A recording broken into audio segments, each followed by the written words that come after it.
La Martinique, c'est un endroit chaud où beaucoup de monde profite de la vie. Mais semble-t-il que là-bas, il y a des sorcières bien particulières. Peut-être même des sorcières qui vous donneraient envie de voyager jusque-là. Mais faites tout de même attention. Parce que Franck Sylvestre, qui nous vient de la Martinique, vient nous en parler d'une sorcière bien particulière.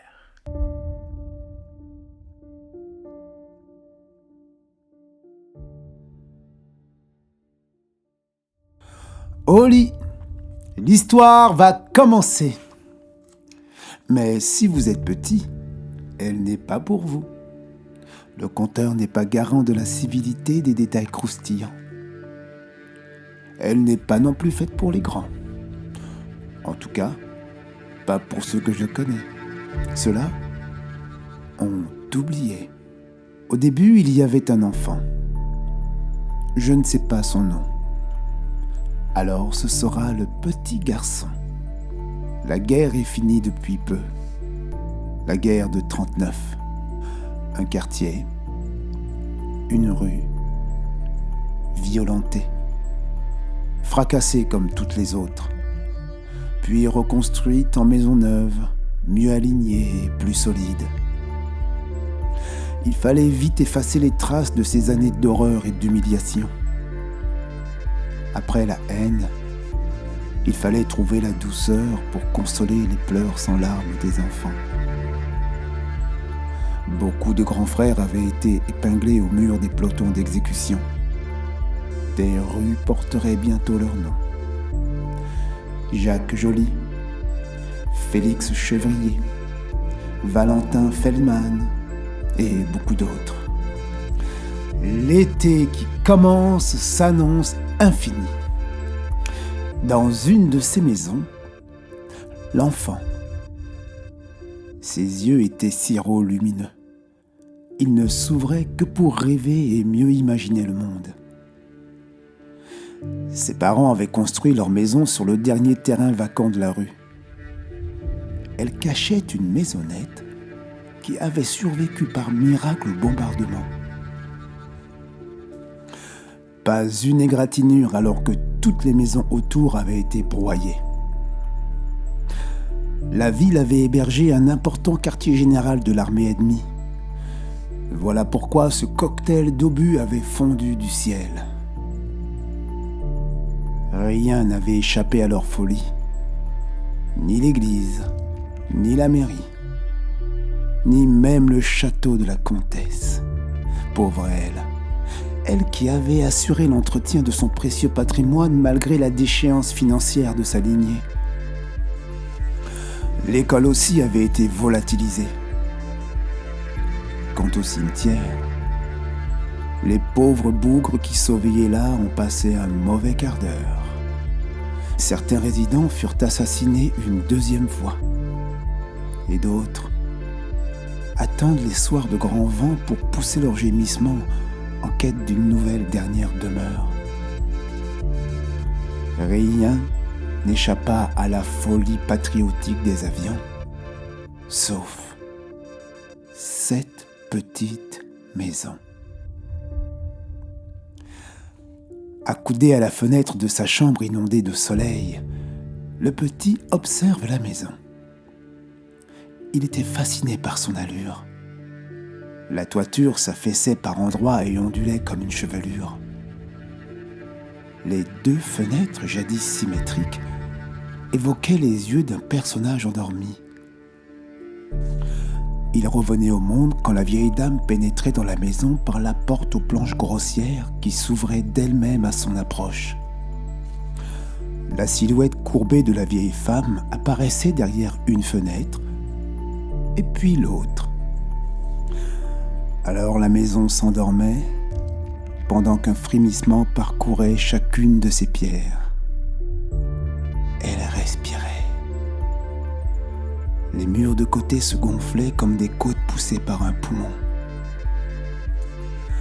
et un râle souterrain venant de sa bouche créait un fouillis de battements d'ailes chez les centaines d'oiseaux agrippés à sa gouttière. L'enfant ne ratait jamais ce spectacle quotidien qu'il était le seul à observer. Tous ces après-midi étaient voués à l'attente de ce mystérieux événement. L'école était enfin terminée. Et l'été avait entamé son festival de soirées chaudes et parfumées. À cette époque, la télévision n'avait pas encore colonisé les foyers et le temps n'était pas victime du diktat de l'horloge. Il offrait aux petits des parcelles d'infini qu'ils savouraient comme des fruits de saison. « À table! Le souper est prêt !» Sa maman avait préparé un poisson au four. La délicieuse odeur qui flottait dans la maisonnée avait activé ses sens. Le chant disgracieux de son ventre approuva l'appel de la maîtresse de maison. « J'arrive, maman !» Comme après chaque souper, papa s'installe dans son fauteuil avec son journal. Maman range la cuisine pendant qu'à ses pieds, le petit frère est en osmose avec le dernier numéro de Picsou Magazine. Et puis au lit tout le monde. Mais, même la fenêtre ouverte, il fait trop chaud pour s'endormir. Le petit joue quelques instants avec sa figurine de chevalier, puis lassé, il la pose sur sa poitrine et plonge dans la galaxie d'étoiles lumineuses collées au plafond.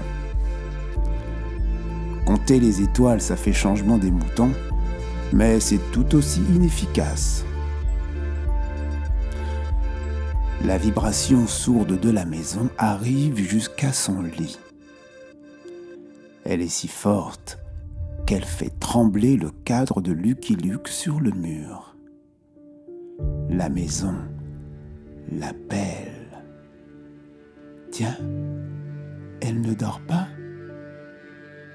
Il se lève, se penche à la fenêtre.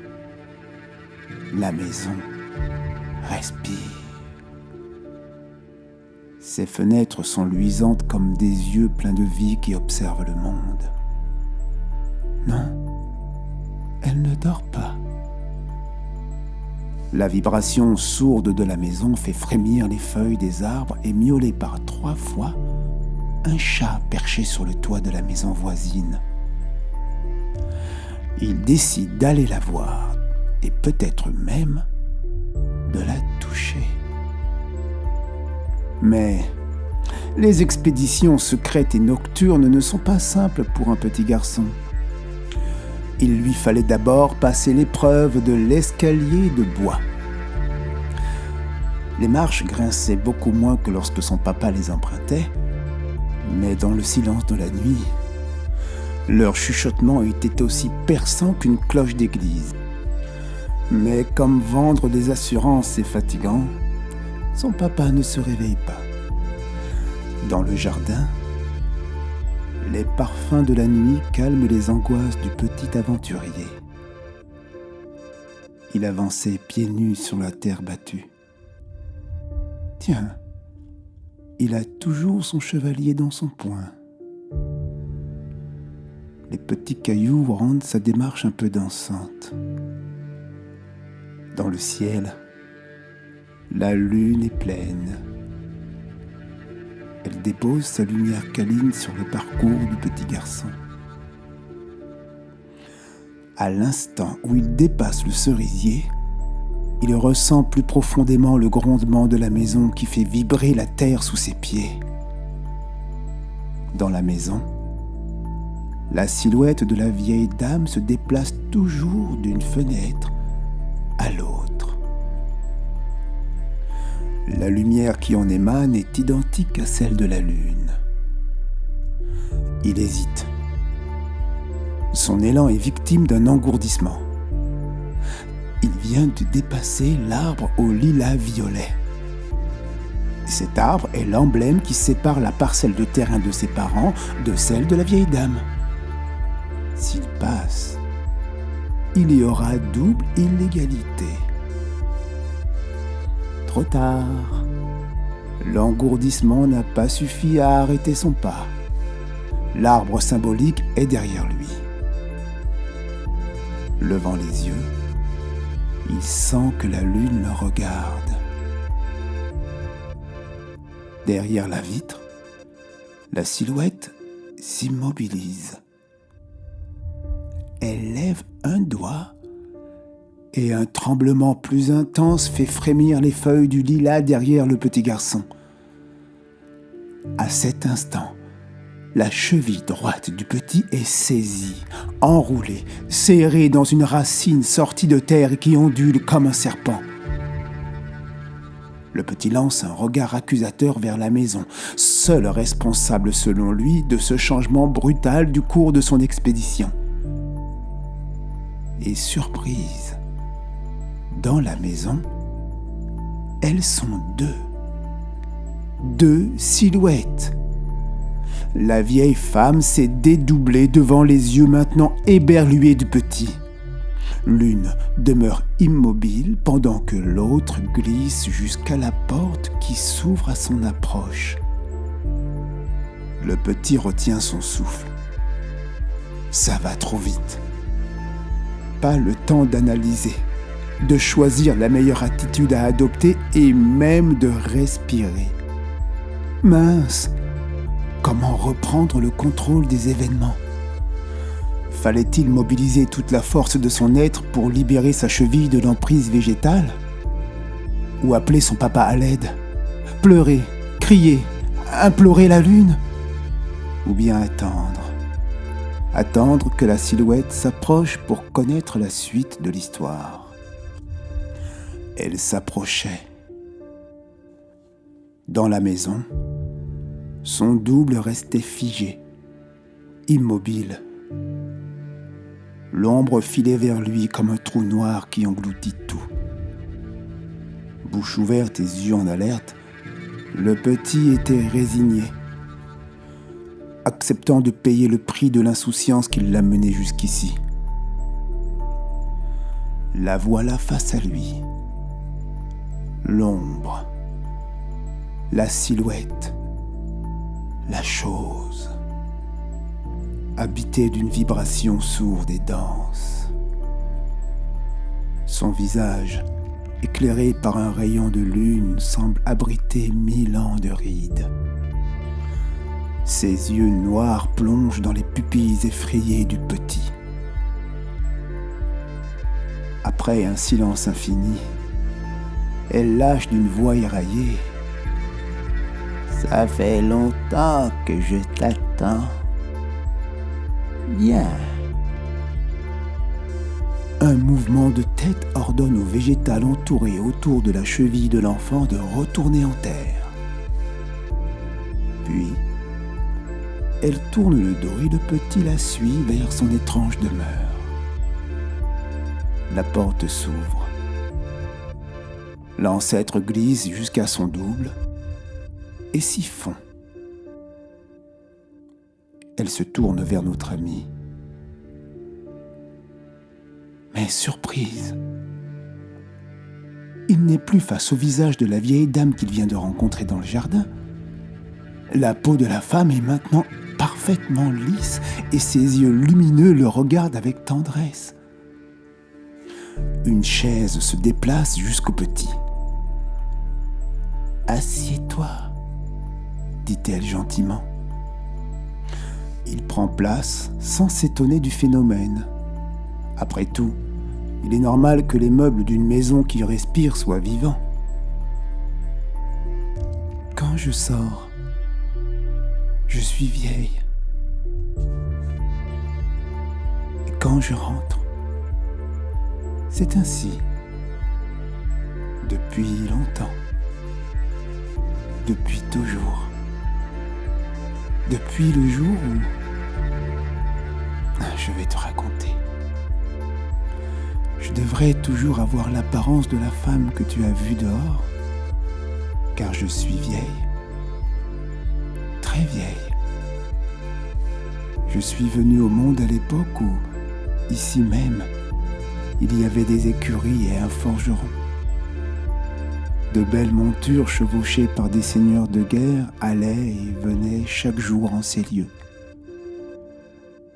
En temps de paix, les hommes se rassemblaient pour s'entraîner au combat et faire affûter leurs armes chez le forgeron. J'aimais cette époque. La frontière entre le songe et la réalité était plus perméable qu'aujourd'hui. Les maisons comme la mienne n'étaient pas rares. Chacune de mes sœurs de feu en possédait une. Nous faisions beaucoup de cérémonies dans les bois pour fusionner nos êtres à la nature, favoriser une guérison, et oui, parfois pour accabler de misère un menteur qui nous voulait du mal. Mais le roi de France nous déclara la guerre le jour où un de nos maléfices s'abattit sur un membre important de la noblesse. La chasse aux sorcières qui s'ensuivit fut sans merci. Traqués sans relâche, beaucoup ont été emportés par leur horde de hiboux. Les plus puissantes ont simplement changé de dimension. J'étais jeune sorcière, alors je suis restée. Les années et les siècles ont passé. Mais voilà qu'après la guerre, j'ai retrouvé un de nos grimoires dans les ruines du château de la comtesse. Je sais maintenant comment rejoindre mes sœurs de la nuit. Il est temps. Alors la jeune vieille marche vers une armoire qui s'ouvre à son approche. Elle en sort une fiole contenant un liquide opaque. Elle inspire profondément et en expirant, verse 2 gouttes de son élixir sur la tête de l'enfant en chuchotant à son oreille. « Dors, petit, et laisse-nous entre grandes personnes. » L'innocence qui lui permettait de saisir la réalité de la maison le maintenait dans le calme et l'observation de ce qui lui arrivait. Une brume épaisse, digne de celle des contes de fées, enveloppa complètement son corps. Après de longues minutes où la sorcière n'avait cessé de clamer de plus en plus fort « Astra Radia, Astra Radia », la brume se dissipa. La jeune vieille sourit. Le petit avait grandi. Il était devenu un beau grand gaillard à la chevelure abondante qui ondulait sur ses épaules.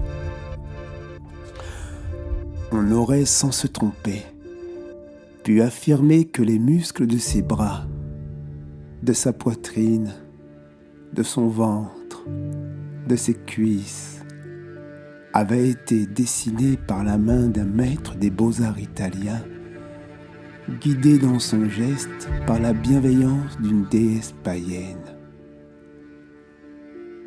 Le sourire de la sorcière s'élargit quand elle constata que l'Héros était nu. Pendant que l'homme nouveau posait ses yeux sur ses propres mains et sur son environnement, tentant de comprendre qui il était et ce qu'il faisait là, la femme s'agenouilla devant lui et roula le membre divin entre ses doigts.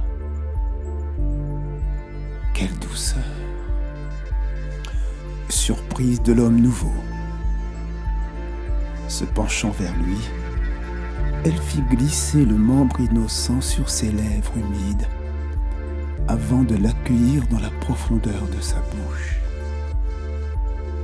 Tant de sensations aussi subites qu'inconnues lui firent ouvrir des yeux aussi larges que sa bouche, qui pourtant resta muette. Affairée et consciencieuse, la sorcière laissait s'échapper de petits sons en goûtant le durcissement progressif de la verge sur sa langue. Inévitablement, elle se prit au jeu car la chaleur montait aussi en son ventre. Ce magma naissant déclencha l'ondulation de ses hanches qui fit circuler le courant à travers son corps. Maintenant, l'homme nouveau vocalisait son plaisir. Sa voix grave remplissait la petite maison. La danse des lèvres, de la langue et des hanches dura un long moment avant que l'Amazone ne se redresse et fasse tomber sa tunique. Il n'était pas recommandé pour la réussite de son projet de faire glisser le sexe de l'homme à l'intérieur du sien, mais elle n'y tint plus. Ouverte, elle l'enfonça d'un seul coup en elle. Alors le vent se leva, et 1000, puis 2000 hiboux se posèrent sur le toit de la maison dans une chorale nocturne en harmonie parfaite avec les voix qui s'élevaient du cimetière. Le chant de leur ventre ne faisait qu'un. Les aurores boréales descendaient du ciel et saluaient cette union mystérieuse. Astra Radia, Astra Radia. Ces incantations accompagnèrent les derniers mouvements de ses hanches sur le sexe en elle, avant que la sorcière inonde en tremblant l'homme, la chaise et le sol de ses fluides. Maintenant, il faut agir. L'homme n'en avait plus pour très longtemps avant d'offrir sa semence. Elle se dégagea, saisit une coupe en argent et le sexe de l'homme dans l'autre main. Elle le branla vigoureusement jusqu'à ce que la substance divine soit propulsée dans la coupe. La tête de sa victime était renversée. Gorge déployée, jambes tendues, bras et cheveux tombants, il s'était offert sans retenue à ce plaisir inconnu qui l'avait traversé de toutes parts. Un regard de la sorcière, et la dague posée dans l'armoire se sentit interpellée. La lame glissa dans l'air, puis sur la gorge de l'innocent. Le sang jaillit en faisant déborder la coupe d'argent. Le mélange homogène d'énergie vitale fut avalé en longues gorgées par la femme après un dernier Astra Aradia. À la première gorgée, les contours de la femme devinrent flous. À la deuxième, le centre de son corps laissa passer un rayon de lune. À la troisième, rien autour ne laissa deviner qu'elle fut un jour en ces lieux. Au même instant, la maison ferma les yeux dans une dernière expiration. La horde de hiboux disparut par un trou du ciel. Même les voisins les plus sceptiques entendirent la longue plainte des malchanceux du cimetière. Mais ce fut leur dernier râle jusqu'à ce jour. Ce matin-là, le petit fut retrouvé allongé à côté de l'arbre aux lilas. Nu, une cicatrice à la gorge et un chevalier serré dans le poing. L'histoire ne se termine pas là, mais n'insistez pas. Je ne peux vous en dire plus. Je ne peux vous en dire plus.